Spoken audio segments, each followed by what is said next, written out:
This is the Tribe Mastermind, where we talk business, purpose, and passion with your hosts, Jordan Muela and Steve Welty. If you're ready to shift into a bigger future, then this is the show for you. So plug in, buckle up, and get ready to be. So what's been happening, man? What's going on in your world? Oh, man. You know, I was doing a lot of complaining this morning. I woke up complaining and in suffering mode, and I'm glad I'm talking to you, baby, because I'm just snapping right out of it.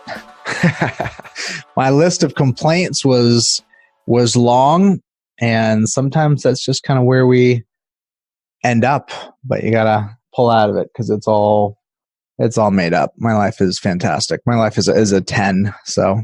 Right. What are they internal complaints? Excuse me, internal complaints, or are you voicing them? And fairly internal, but I shouldn't be waking up this early. I got some stuff on my agenda I don't want to do. I woke up to do some work that I didn't want to be doing, so I procrastinated on it. So now I woke up and wasn't effective in the way that I expected to be. You know, long laundry list of things, you know, some of it existential, some of it practical and tactical, none of it actually real or significant. Got it. So this is interesting to me because first off, I guess the first question is there a fix? And if there is a fix, is it a fix in the things you're doing, or is it the thing fix in the way you're being? And then also, is it just like mind chatter, which is hard to fix, or is it like legitimate, like you're owning these complaints? Well, I think it does fall into the category of mental chatter and just taking ownership of the gap or the delta that exists between my stated desires and my actual behavior. Like I had some things on my schedule today that I wasn't really excited about, but I'm the one that put them there, which means that I'm the one that can take them off. And if I want to go blow some of them away right now, I can. So a little more ownership over the inputs that are driving the outputs, and a little more self-awareness just in the moment that I don't have to jump on every mental train that comes through my head. Yeah. Okay. So it seems like most of them for you at the moment, at least, are legitimate things that maybe you're just out of alignment with. Not the ideal that I guess the ideal, like just things that, you know, you'd like to be a different way. So there's some actions maybe you can put into place there. I was scrolling on Instagram the other day, and I came across this friend of mine who had a friend who was like my age pass away. And it said like in loving memory, the board. And then it had like all of these photos that I have these photos. It's like me holding my baby, me like getting married, me like with the work team, like me. And I was like, it was so weird because he was my age. He kind of like looked like me even. And then it just brought it so close to home to where there's a lot of things that come up for me with that. But one thing just in relation to what you're talking about is like, if this is the last week I lived, would this be a good week? You know what I mean? And then if we're the masters of our destiny, like why are we, you know, putting up, I guess, with things that we don't like? I guess it just takes some exploration and some space to really look at that.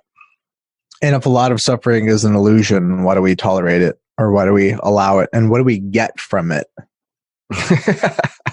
Yeah, it feels good. It bolsters the ego to complain. I think that's one thing. But yeah, man, I'm a big Post-it note guy. So like when things hit me, like I have I am on my computer, which just reminds me I'm spirit. I have in loving memory, and then I have breathe. Like just taking a mindful breath. Well, not even mindful, just like, because breathing is like where you can become really present. And so do you write stuff down like this, or like have reminders? Like, am I weird like this? I was curious if other people do this. I don't. I do it, but digitally. Do you? Like how? Like on your? Like I send myself emails. You say, you send yourself emails. I forgot. I'm writing one right now. It says, "Do what you want." I've been playing with this, and I've had I had some good streaks where I really stayed in it. Do what you want. You are on the airplane and they're out of your favorite drink that you ask for, and you can say, oh, okay, well, whatever, I'll take something I don't want. Or you can say, well, can you go get more? I am in contact with somebody in my network that I kind of know so, but they asked for a meeting and I know they just want to pitch me and I'm just not interested. And I can say, oh yeah, sure, man. Like, let me add value. Or I could say, no, yeah, not right now. I'm not interested. I could just like be straight up. So I'm trying to, even with little things, not in like some big existential way, quit my job, go become an artist, but just even in the little things, just like, do what you want. It's a muscle I want to be flexing. Yeah, it is a muscle, just like delegation, definitely.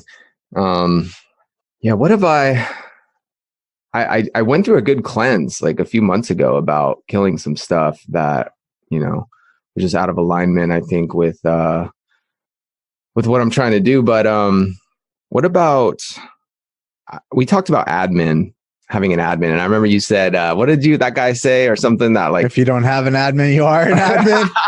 If you don't have an admin, you are an admin. That's hilarious. Oh my goodness. This other thing Dan Sullivan said at my last coach, which was kind of just one of those very simple things that cut right to the point. It's like, don't do anything that you can delegate.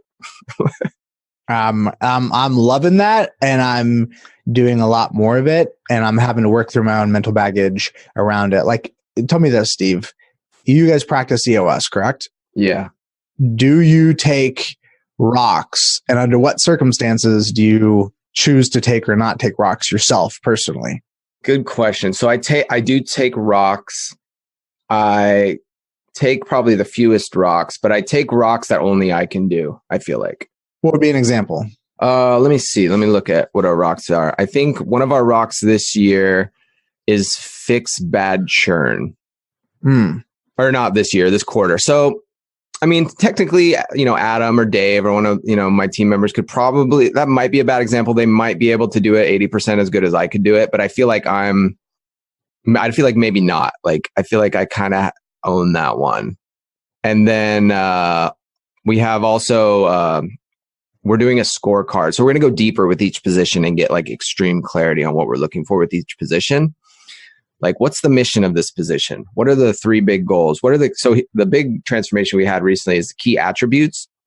So core values, we did ours and they're super important and we made them really simple. So there's 3 of them. So because we were tired of like having 8 and people like couldn't remember them. We felt like we needed something else to go a step further to really say, what does everyone on the team have to, what are the attributes or the characteristics of them? Because we all hear, the common thinking these days that you hire for character, you can train skill type thing. Right. So we got really clear on our top 9. I think it ended up being 9 key attributes. And we just did the same exercise kind of as core values. Like, what are people in the marketplace we respect? What do they exhibit, et cetera, et cetera. Because the purpose of this is I'm really fascinated about getting the A players only on the team and expecting more of my team and saying like, hey, these competitors, like the punch that knocks you out is the one you didn't see coming. We're just going to like rest in our laurels. We're going to get swallowed up. So there's competitors in our space, more, all this stuff.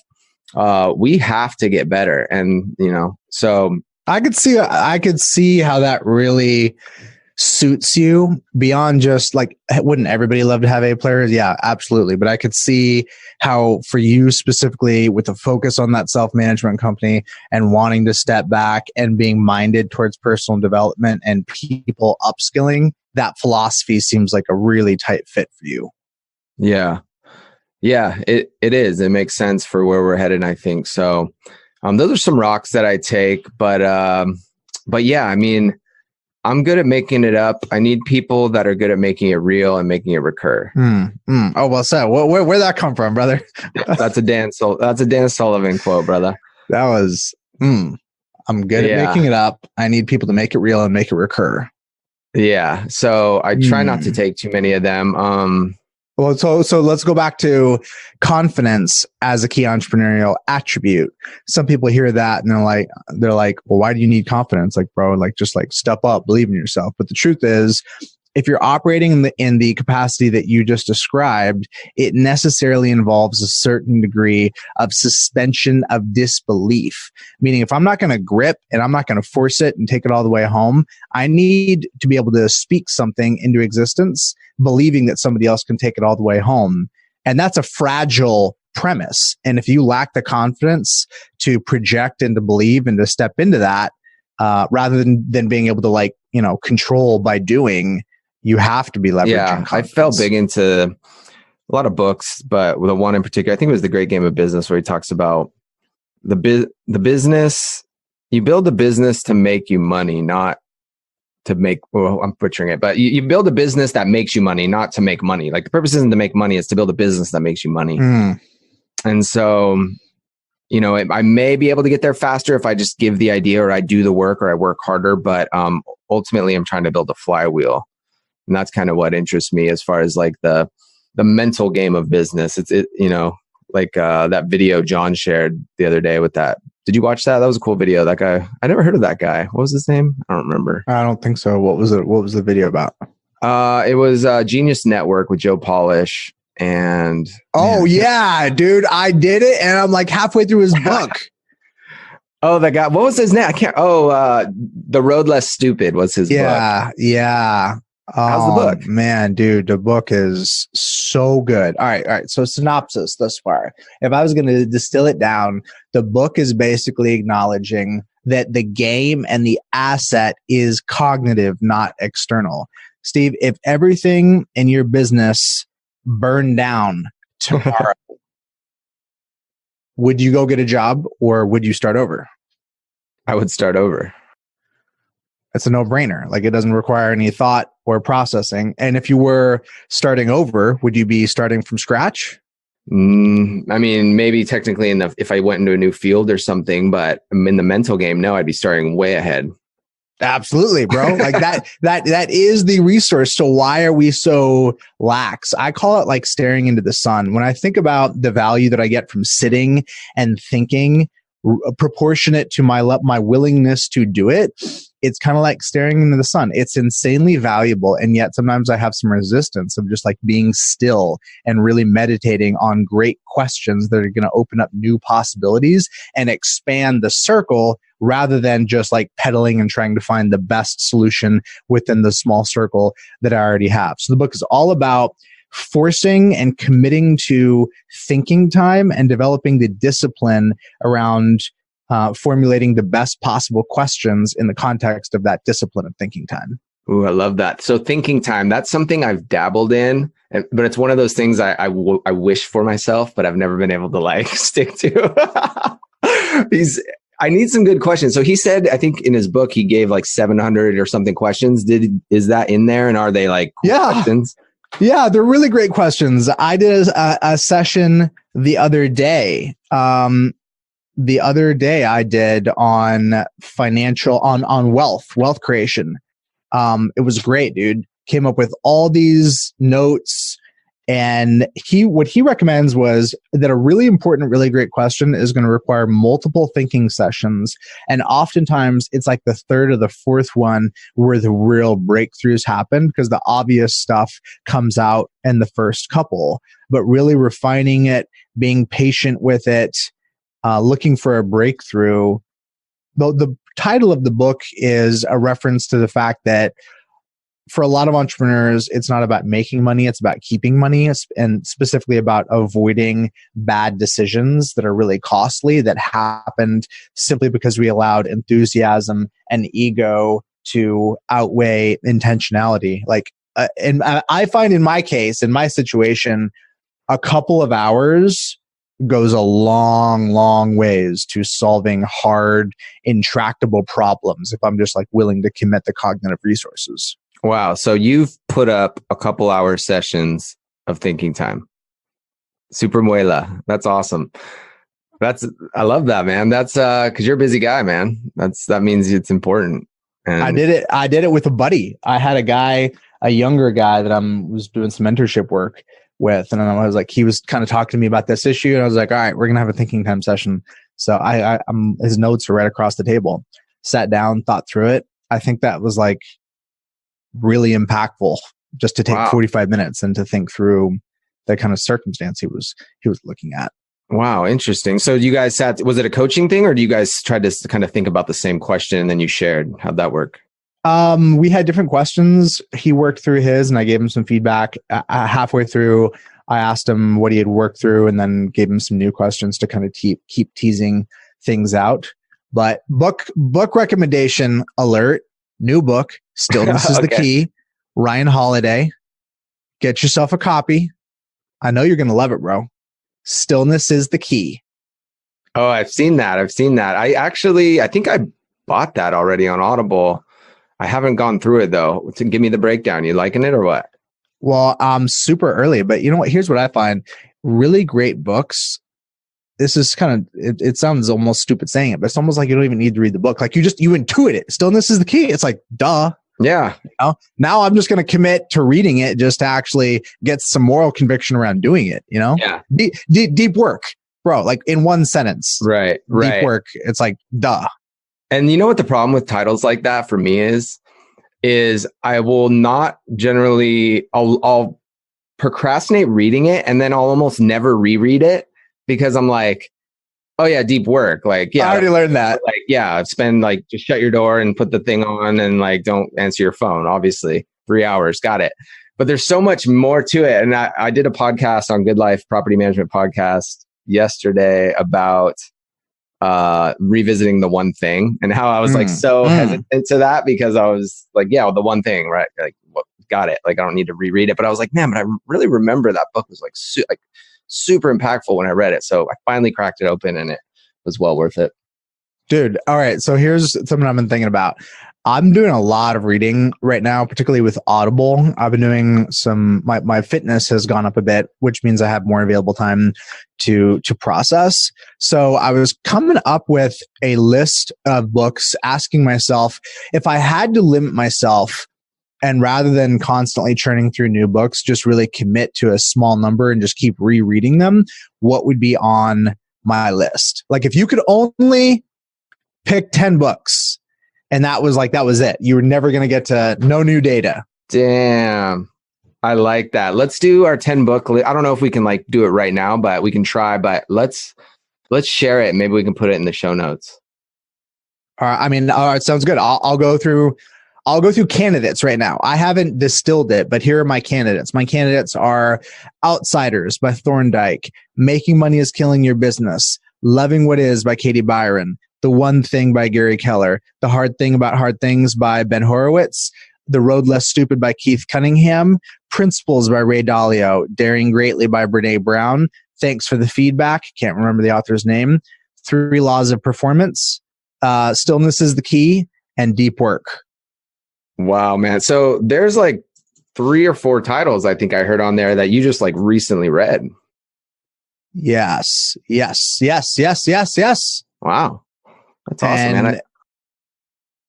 It's going to change. You know, it'll probably shift, but these are the candidates I have. What candidates do you have that would be like likely to get airtime?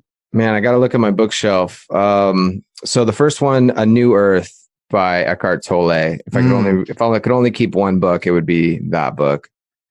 Beautiful. The 7 Laws of Spiritual Success by Deepak Chopra. Game changer book. I would, the Zappos book. I haven't read it in a while, but I remember that book was like probably lit my fire more than any other book. The One Thing, man,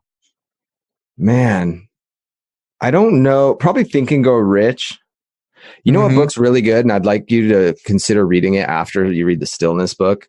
Okay, is Russell Simmons from Def Jam.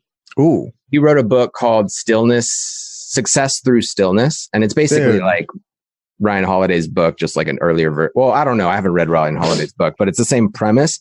But the cool thing about his book is, actually, I'll preface it with this. If you have any interest in meditation, read it. If you're like, no, it's not for me, then then you might actually get turned. But I've been a longtime meditator, and his book, I try to read every so often because it goes through the mental health benefits, the physical benefits, like backed up by research, the the way he got successful through it, how it changed his business, like how, all these things, to where you're just like, whoa, like case study after case study after case study, like of all these things. And Oprah's doing it, and The Rock, and like, this isn't some like new age thing now. Like, like all the Tiger Woods, all these successful people, Tom Brady.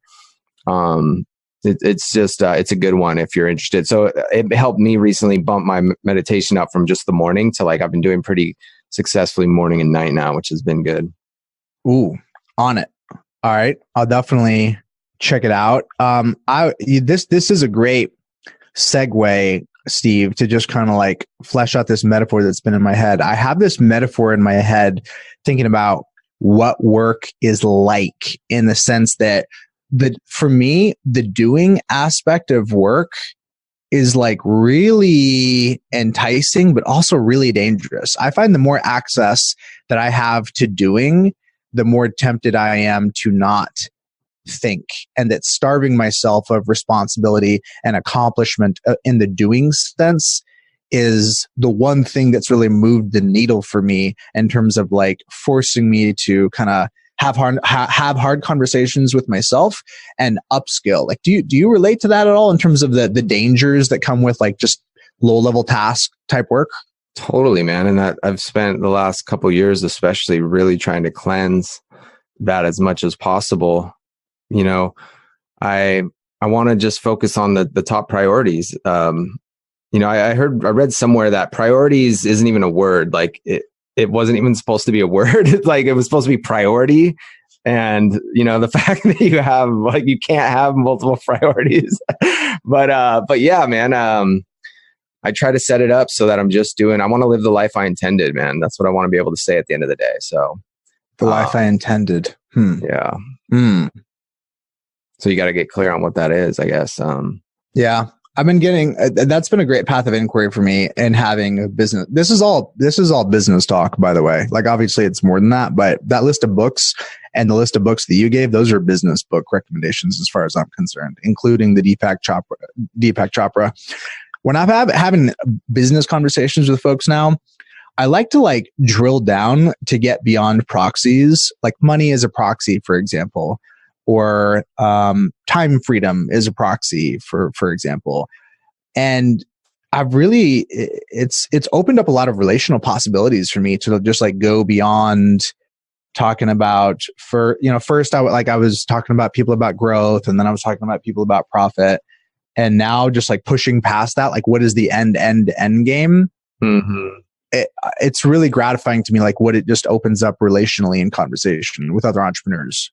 Totally, man. I had a great conversation. I don't want to call him out or say his name, but great guy. He's a really successful manager, and he's in strategic coach, and he was in my 10X. And we were talking, and he was like, why are you here, Steve? Like, this is 10X ambition. Like, aren't you the not work like as much guy? Like, no, but he wasn't being rude. He was just like, honestly, like, what do you, yeah, you're like to play music and you're surfing, right? And I'm like, yeah, well, number one, I want to I always want to be stepping my game up. But two, like, to me, working harder is not like the success I'm going after. I'm actually trying to figure out how to work less and have like bigger results. It's just kind of like an interesting game to me. Yeah. Yeah. And I was talking to him about Tribe, and he was like, yeah, I can't remember exactly what he said, but he was like, yeah, like, that's just one of the things that like, it wasn't really for me, I guess, because like, I don't want to work less. Like, I want to be working like all this, like I have these big goals, and I gotta be like getting to them. And so I'm just like, I'm in a completely different mindset than you. And I was like, totally, like, that's awesome. Like, love it, But then, I started being able to tell him kind of what I was about. I was like, lately for me, my being is primary. So like what I do in the world is always secondary. So like if I'm feeling stressed out or something, I try to call it time out. And I'd work on myself and do, meditation, yoga, try to only do things I like, because I feel like how I show up in the world is like the number one most important thing.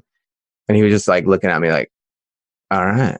Like, I don't know if it made sense to him, if he thought I was lunatic, But but it was funny. And there was a guy sitting next to me. He probably might've thought I was weird. I don't know. Maybe they were like, weren't even listening, but I guess, that's the journey I'm on right now. And that's kind of ties into what you said is like, I want to help bring about positive change in like human consciousness. And that sounds kind of weird and heavy, but like in the sense of like awareness of who we are as people and the being, like who we're being. And that's why I love our conversations, because they relate to business. And if business is all a mindset game, then, you know, it's about getting clarity. It's about like, we know all the things. Look at us. We're consuming like book after book after book, but it's like, hey, all right, what about don't delegate anything? Don't do anything you can delegate. Why don't you start there, Steve and Jordan, before you like dive into the next book? You know what I mean? It's just like, it's just these little simple truths, you know? So I don't know. That's kind of like where I'm at. And so it was an interesting conversation with him. I love that, man. I want to get to a point where I'm just super comfortable with sharing what I'm about and what I'm doing. And sometimes I feel like there's like this awkwardness if I think that I am trying to, or I think somebody else perceives me as trying to like proselytize an idea or a perspective. I just want to be like, no shame in my game, super proud of where I'm at and what I'm doing, and really have deep conviction instead of like doing it out of some sense of obligation or duty or morality. And I feel like that frees me up to be really open-handed and to receive from somebody else if that's not what they're into, you know, or maybe it would be what they're into, but they're not in a place in terms of maturity to embrace it. Because I look at who I was a decade ago, and I could have a bunch of judgments about that person, or I could recognize that they're like on this amazing journey. Yeah. Yeah. I totally resonate with that. I've never been a proselytizer, or at least maybe never tried to be. I probably have been at times, but it's like Jason Goldberg talks about, like, there's no good or bad. It's just like, is it effective or ineffective? So it's like, I find things that are effective for me, and I have a platform, you know, sometimes I'll share them. And so if it resonates with people, then that's great. But that's the interesting thing that comes to mind. Byron Katie said, like, she says, I am who I think you think I, or wait. Yeah. It's like, I am who I think you think I am. I am who I think you think I am. So basically, like, here's an example. I saw this bumper sticker that said something to the effect of like F Trump. And it's probably because Trump's kind of an a-hole, right? And he's like doing these things that you hate. But like, you just became Trump by putting that bumper sticker on your car. Like, and then I just became Trump by like judging for it. You know what I mean? It's like you're a mirror of what you like judge, you know, in the world. So like Martin Luther King wouldn't say F Trump in a bumper sticker. He wouldn't even badmouth him. Probably he would like probably just like be for something rather than against something. And so anytime I find myself judging someone, then I know I'm just like being a mirror of what that person did. Another example that came up like a little while ago was my dad I think was like saying something about my sister, like, oh, I wanted her to do this or something. Not like bad, just like, you know, dads are like their children to do well. And then I was like, yeah, Dad, you just need to let her like be who she is, man. Like, you know, that's just like, it's all good. But then I was like, wait, I just like judged my dad for judging my sister. Like, why can't my dad do whatever? You know what I mean? Like, so I guess like there's healthy times to like put your opinion in and judge, but I try to be careful, because when I think I'm like, oh, on the high horse, I'm usually right at the level that I'm judging the person at, if that makes sense. Man, you just dropped a lot of great stuff. The things that stuck with me were what are you for, not what are you against? In my language, that is so revealing. If I'm talking about what I don't want to have happen, I'm in like survival reactive mode as opposed to what I do want. And then there's only effective and not effective. That is so profoundly meaningful to me. Nice, man. What do I want? What am I trying to accomplish? What is effective and not effective? What I substitute when I'm not, what I've used in the past, the crutch is like moral judgments about what's right or what should be or what ought be. And I've just come to realize at the end of the day, a lot of those things just don't create a lot of value. It's like I'm either advancing or not advancing the specific goals and outcomes that I want to see happen. And judgments and moralizing in many ways is just kind of like noise that slows me down and jams me up. So two things. One, I like how you going back to the question you did with your buddy. I don't know if he was a client or whatever, but that might be something interesting me and you can do. Because, you know, I love co-creation.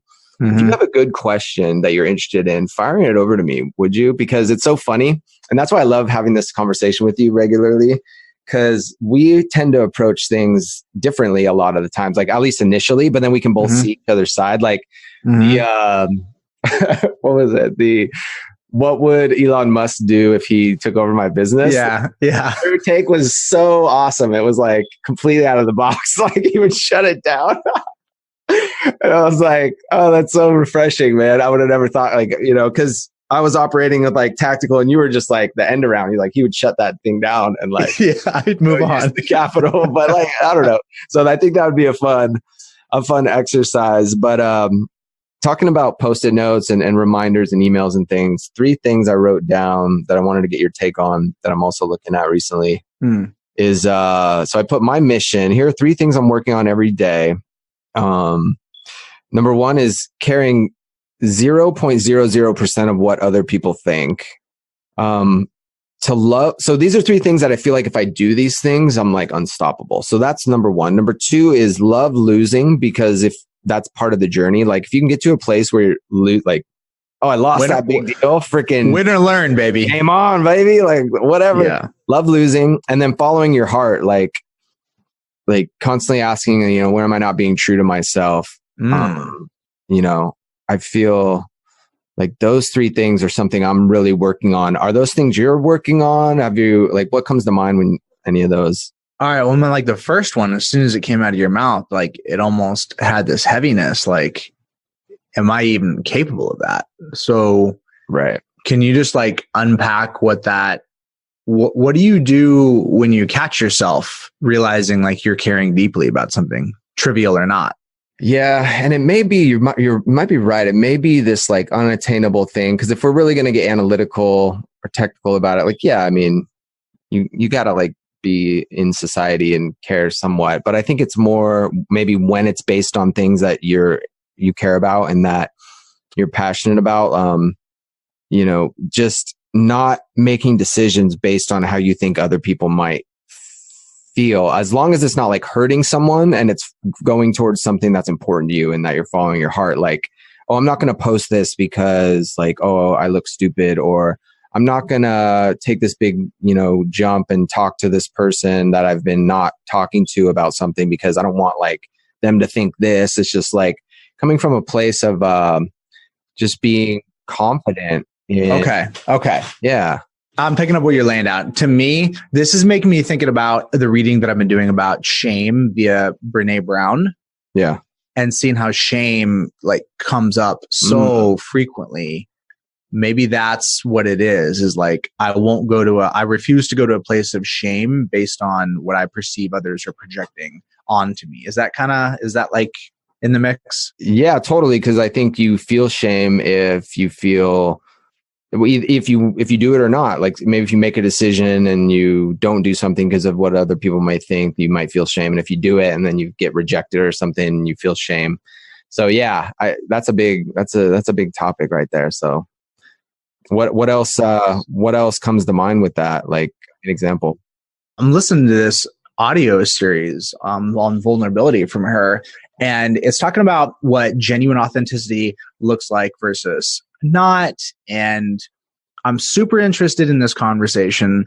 I'm super interested in the 2 things about me catch my attention are how to deal with other alphas, which I self-identify as. Like there was a long season of my life where I really wanted to be a hard ass and I wanted to have certainty about things and I wanted to kind of like force my way through the world. I'm out of that now, but I interact with folks that I perceive that way.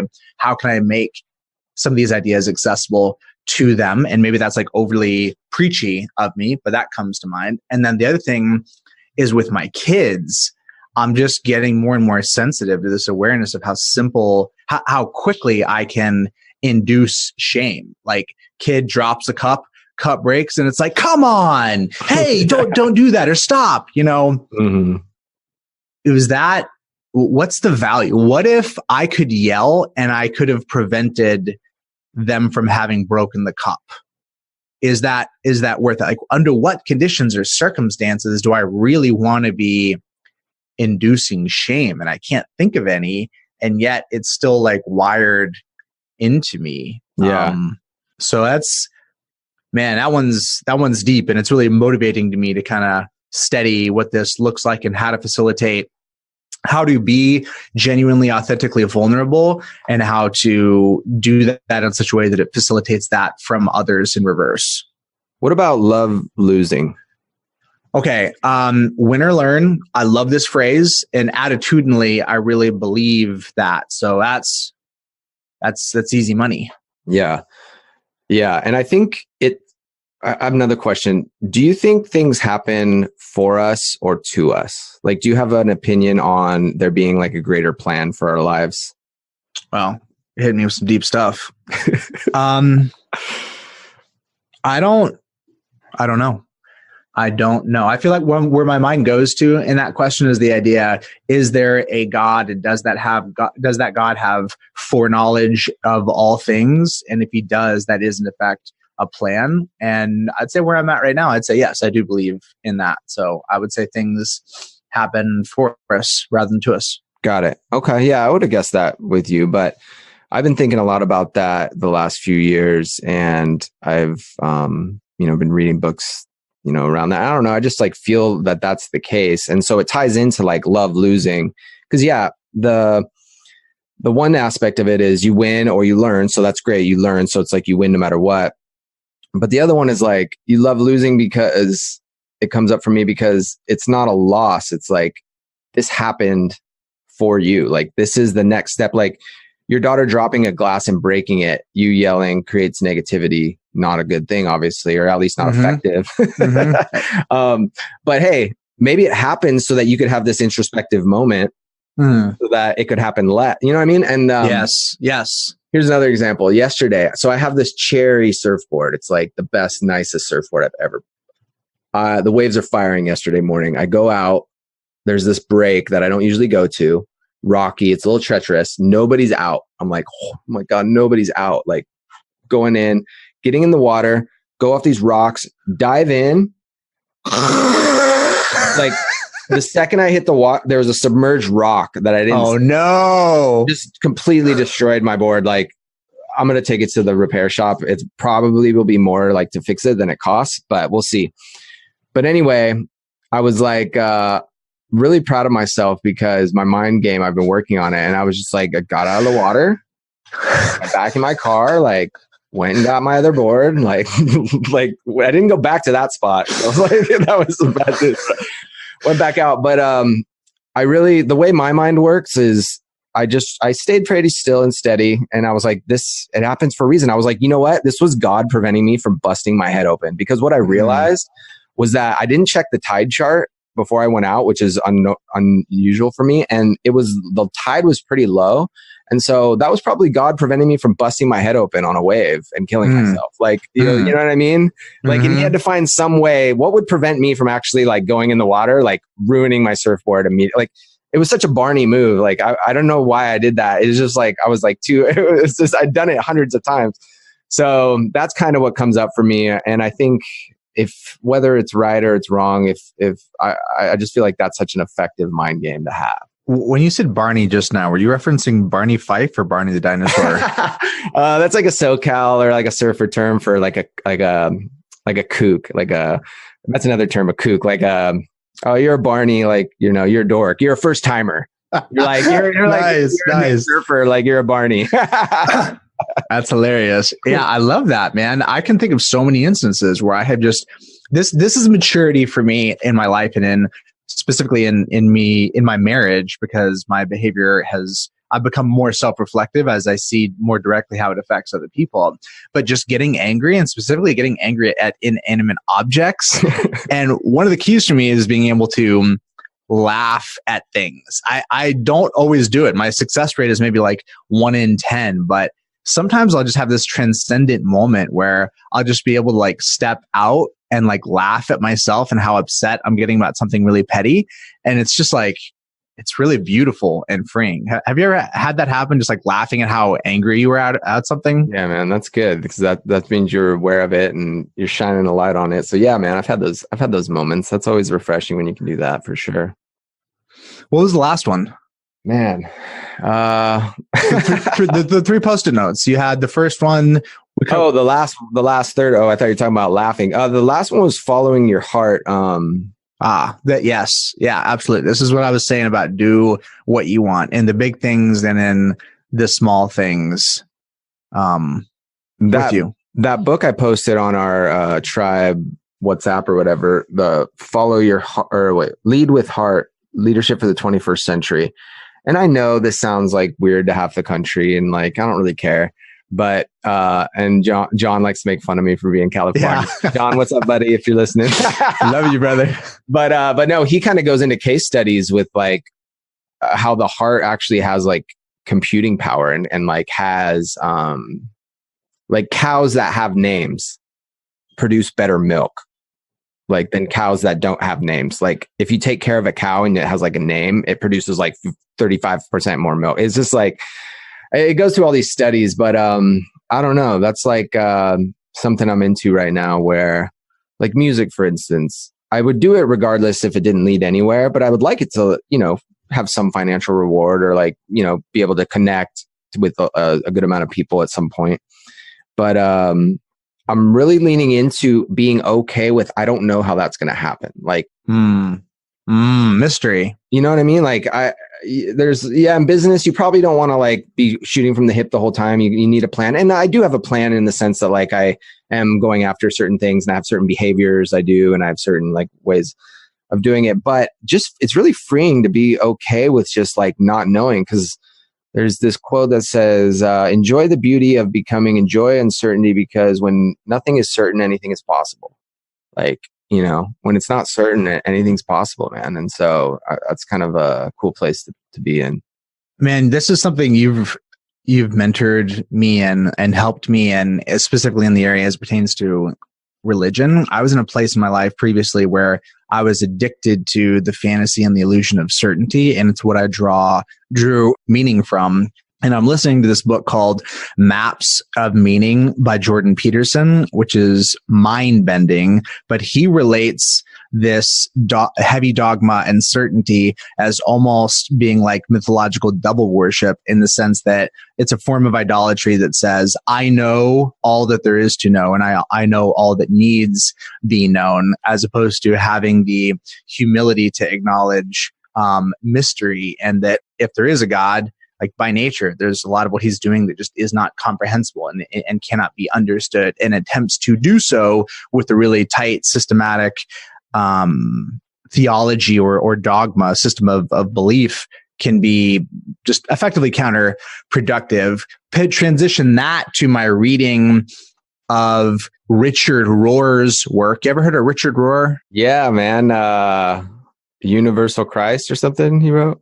A bunch of stuff, man. I get his newsletter, and he sent that one on gender and sexuality just recently.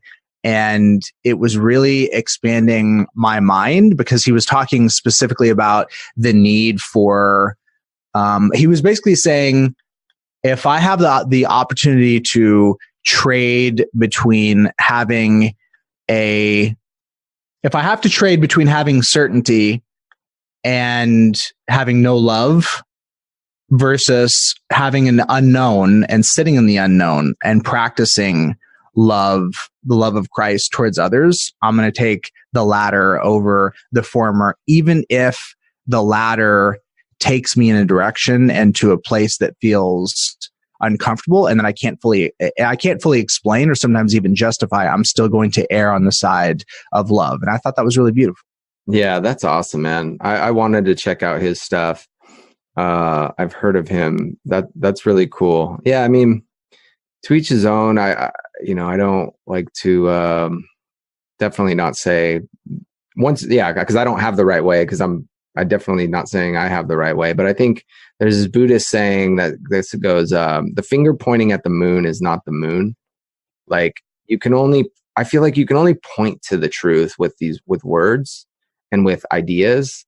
Like the truth is so incomprehensible that I just am not even trying to think I can understand it. The reason why, like, I'm sitting in my jacuzzi last night looking up at the stars, and it's just incomprehensible, like what's going on right now with the universe and the fact that we're spinning around a sun which is hurtling through space, and we're just at the edge of one galaxy and infinite galaxies. So yeah, that's just a little mind bending for me to I know we want to, as humans, wrap our head around, okay, well, this is the way it is, and this is, and get all the answers. It makes us feel better. But yeah, I think a lot of it's just, the finger pointing at the moon is just pointing towards truth. Beautiful, man. Well, it's been a pleasure. As always, I love sitting in this conversation with you to rethink through things that I've already heard. And I can say like, oh, I've already learned that. I already thought about that. But like the best ideas, the best thoughts are ones that you can just bask in year after year, conversation after conversation. So love being in it with you. Love being here, brother. Hey, send me a question. You send me a question and I'll send you a question. All right, brother. Deal. Peace. Have fun. Till the next time. Later. Did you enjoy this episode? Please share it with a friend and leave a review on iTunes. If you'd like to find out more about joining the tribe, go to tribemastermind.com to understand why the best and brightest mastermind with us.